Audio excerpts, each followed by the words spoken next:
आणि मला वाटतं आपल्या सोगोमध्ये पहिल्यांदाच गात आहेत का सर? अरे खरंच खूप जोरदार टाळ्या झाल्या पाहिजे सरांकरता. निश्चितच पुढील गीत गंगाधर महांबरेंचं आहे. गायलेलं आहे कुंदा बोकील यांनी. कुंदा बोकील ही खळ्यांची अतिशय लाडकी गायिका, कारण खळे नाईट्समध्ये ती गाणं गायची. त्यांच्यावर जवळ खळे नाईट्सचे जवळ 10-12 प्रयोग झाले होते.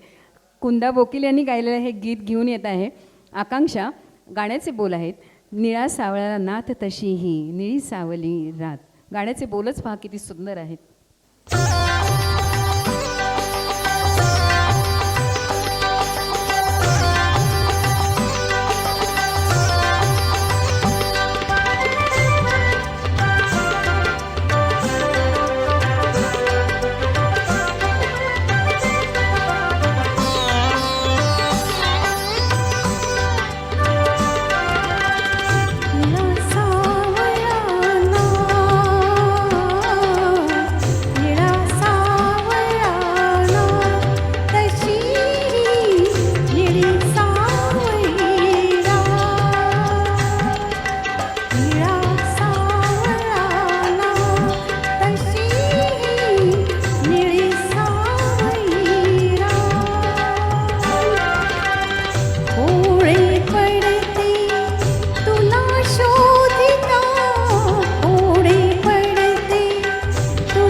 तुडव